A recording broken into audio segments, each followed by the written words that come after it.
Hello, welcome to Brilliant Performance and welcome to another little tech bit. Sorry about the over-enthusiasm, I've had far too much sugar and coffee this morning. What I'm here to talk to you today about is throttle cable tension and how that affects the operation of your particular bike that you've got with you. V-twins can be quite susceptible to a snatchy transmission low down when the engine RPMs are below 4,000 RPM.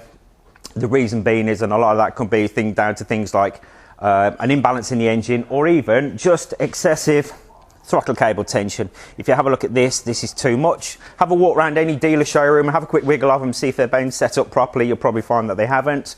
The reason being is because there's a lot of housewives' tales on how to set them up. There's people looking for 2-3 mil free play. Really not necessary.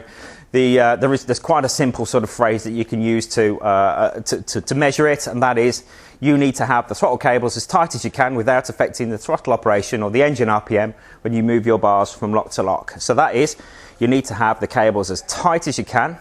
I'll slow down a little bit. Can you tell I've had too much coffee? Tight as you can without affecting the engine operation or the bars when you move the bars from lock to lock. When you move from lock to lock like that, you need to be able to make sure that it's not going to affect it. So what we're looking for is these adjusters that are going to be under here, which I'll show you in a few seconds. We're going to adjust those to make sure that that actually sits and we can make that work as good as possible. What I'm going to do is I'm going to show you how to adjust these particular cables. If you have a look on your bike, you have two cables at the throttles.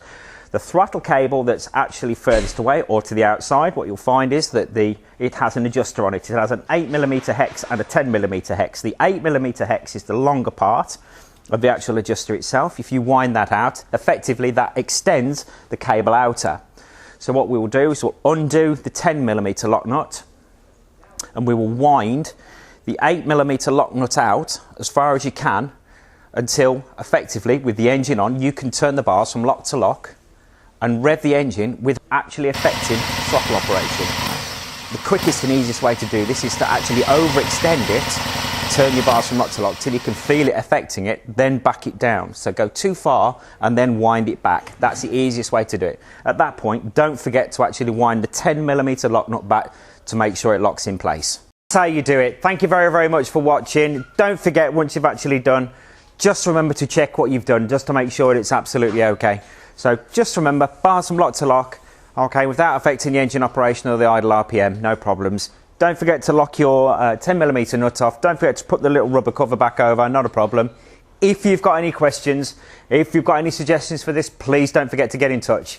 You can get in touch with us via email at service@apriliaperformance.co.uk. You can subscribe to us on the YouTube channel at Brilliant Performance UK. You can get in touch with us via the Facebook page and you can give us a call at the office, not a problem if you need to. Okay, thanks very much. We'll see you next time. Take care.